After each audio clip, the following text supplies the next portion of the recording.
Shalom. First and foremost, I want to give all praises, honor, and glory to Yahweh, Bahasham, Yahweh Shai, Bahasham, Racha, Kodash.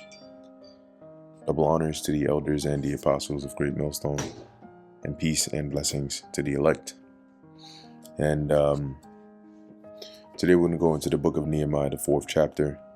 And as a continuation, right, we're at the point where Nehemiah, and along with the rest of the elders, the nobles, the princes, and the rest of the Israelites here in in the land, in the province of Judah, have started the building. Right, last chapter we went into the different families and different individuals that were building the wall.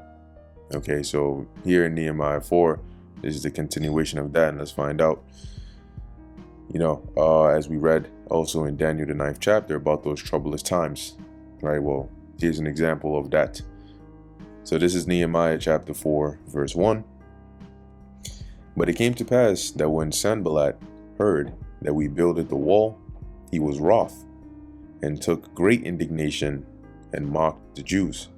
So he was angry, and why though? Honestly, why? Because they had that disdain, that hatred. They wanted to see Israel in that destitute state. They did not want to see Israel because they knew obviously who the Israelites were. Okay, and for that very reason, they understood that it wouldn't be in their favor to have Israel come back up to the state they were before. So as it says here, they mocked the Jews, and he spake before his brethren and the army of Samaria. And why does it say the army of Samaria? Because remember that at this point in time, this is post the northern the bulk of the northern kingdom, right? The 10 tribes having been taken captive out of their lands, sent over there to Assyria, and then they had left there and came to the Americas, right? So at this point in time, you had heathens that were dwelling in those regions, right? Samaria and that whole area going up north and everything. All right, because they were imported into the land. So that's why we hear about Sanballat, which was leaders to the Moabite, right? And then what's his other guy's name? Tobiah, right? The Ammonite. Anyway, so he said, what do these feeble Jews? Will they fortify themselves? Will they sacrifice? Will they make an end in a day? Will they revive the stones out of the heaps of the rubbish which are burned? And this was speaking in a deriding, sort of talking down, condescending, mocking sense, right? Like, what the hell do these guys think they're doing? They're weak asses. What they think they're gonna build this fortress back up? They're gonna perform a few sacrifices, and then boom, in one day you're gonna build up this wall over here. Get the hell out of here with that shit, right? This is the kind of energy that he was coming with, right? As it says, will they revive the stones out of the heaps of the rubbish which are burned? So these stones have been burnt up and broken down, as a result of that siege. What they think they're gonna use this to build a fortress? Now Tobiah the Ammonite was by him, and he said, even that which they build, if a fox go up, he shall even break down their stone wall. So he's joining in, right? Saying, look, man, they're whatever it is they ended up building, even if a fox was to jump on that and run on it, it would fall down. It would immediately collapse. So this is all part of that mocking, right? Hear, O our God, for we are despised, and turn their reproach upon their own head, and give them for a prey in the land of captivity. And so this is back to the perspective, I believe, of Nehemiah, right?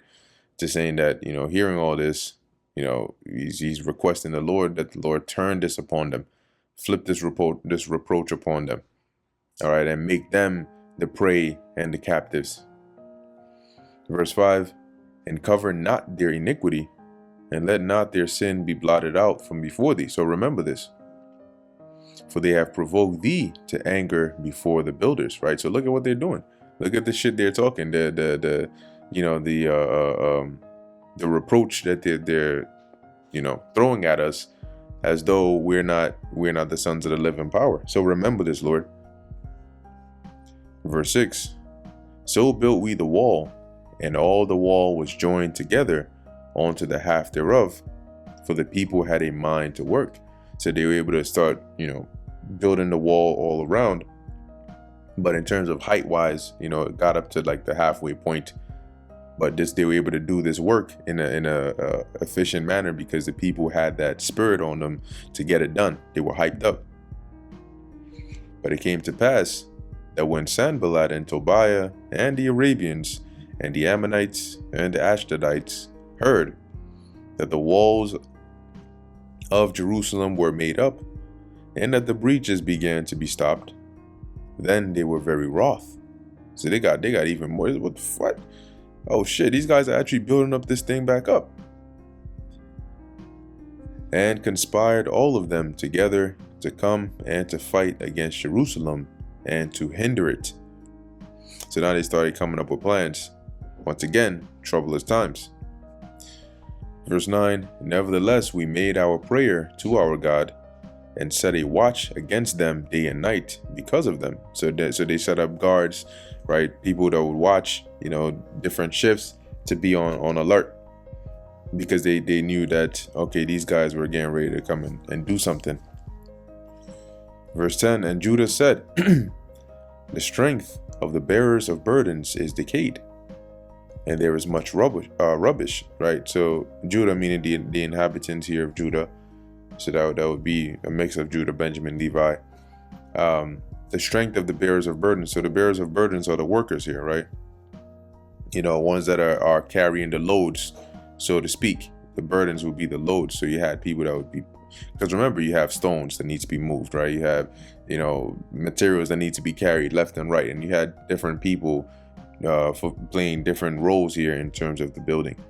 So they're saying, look, these people, they're getting tired, and there's still a whole bunch of rubble, stones, and all that. How are we going to be able to finish building this wall? Right? It says here, so that we are not able to build the wall. And our adversaries said, they shall not know, neither see, till we come in the midst among them and slay them and cause the work to cease. So they started plotting, like sort of like this semi-ambush, to say they're gonna sneak up on us suddenly while we're not aware, and start killing us and stop us from building.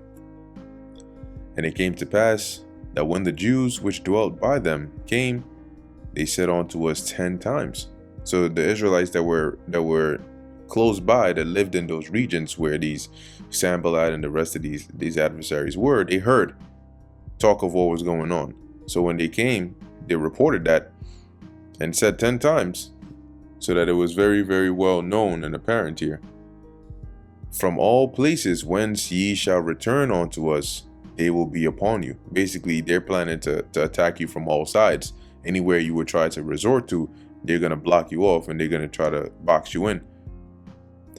Therefore said I in the lower places behind the wall, and on the higher places, I even set the people after their families with their swords, their spears, and their bows. So he set up people to guard, armed.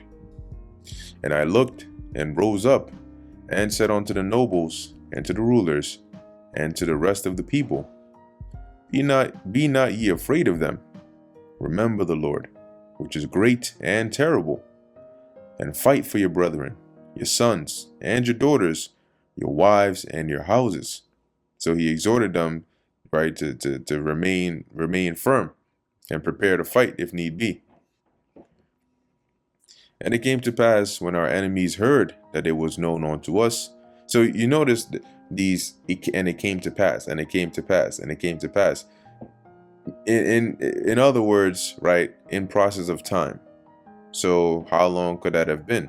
It's not, once again, you read one verse from another, it sounds like it's back to back. Not the case. Okay, time is passing in between this, because this is still a laborious task. So time is passing in between here. Months, weeks, right? anyway, heard that it was known unto us, and God had brought their counsel to naught, that we returned all of us to the wall, everyone onto his work. So they found out, the adversaries found out, oh, these guys, I mean, they're armed now, so they must be aware of what we were planning to do. And it came to pass from that time forth that the half of my servants wrought in the work, and the other half of them held both the spears, the shields, and the bows, and the harbigons, which when you look that up, it goes into like a armor, like breastplate or like mail. And the rulers were behind all the house of Judah. So now going forward, having been made aware of these plans, now what Nehemiah had happened was the people would be split, right? A part of them would be working, and the other would be guarded up, right? At least he mentioned here of his servants, right? They would be holding the shields, the spears, the bows ready. Verse 17, they which builded on the wall, and they that bear burdens, and with those that laded, right? So those that were building, those that were carrying the loads, bringing the stones and all of that. As it says, with those that laded, every one with one of his hands wrought in the work. Wrought in the work meaning that they did the work, and with the other hand held a weapon. So they had a weapon in one hand, and they used the other hand to do the work. So now, obviously, right, this is another way of saying that they were ready. So you might have your sword on you, right, and it's like, in the sheath or whatnot, but it's on you and you're ready, because maybe you need to lift with two hands. It's not necessarily that at 24/7 you have one sword unsheathed in one hand, and okay, but in this case, in the sense that they had it on them, easily accessible to use when needed, because you didn't know at what point these guys would try to attack, or come against us. Verse 18, for the builders, every one had his sword girded by his side, and so builded. And he that sounded the trumpet was by me. So there was a trumpet sounder, like an alarm. So that, and we're going to find out why actually. And I said unto the nobles, and to the rulers, and to the rest of the people, the work is great and large, and we are separated upon the wall, one far from another. Remember, the wall was huge. Okay, the wall was huge. So working on different parts, you have, different people on the other side, different people on the other side. So as Nehemiah is saying here, there's a separation. In what place, therefore, ye hear the sound of the trumpet, resort ye thither unto us. Our God shall fight for us. So wherever you hear that sound, pull up, come there immediately. So we labored in the work, and half of them held the spears from the rising of the morning till the stars appeared, meaning from morning to night. Verse 22, likewise at the same time, I said unto the people, that every one with his servant lodge within Jerusalem, that in the night they may be a guard to us, and labor on the day. So all of you, around, come here, so you can help with the guarding, and you can help with the building, and we can get this work done even faster. So neither I nor my brethren, nor my servants, nor the men of the guard which followed me, none of us put off our clothing, save that every one put them off for washing. So at no point, except they had to wash them, did they take them off. Oh, I'm going to sleep, so I'm getting into my undergarment and all. No. They were ready at all times. And that brings us to the end of the book of Nehemiah, the 4th chapter. So as you can already see in here, the building is progressing, right? The building of the wall is progressing, but now we had to do it to where we were on guard due to the threat of our adversaries round about. Lord willing, this is edifying to the elect. In closing, I want to give all praises, honor, and glory to Yahweh, Bahasham, Yahushai, Bahasham, Racha Kodesh. Until next time, Shalom.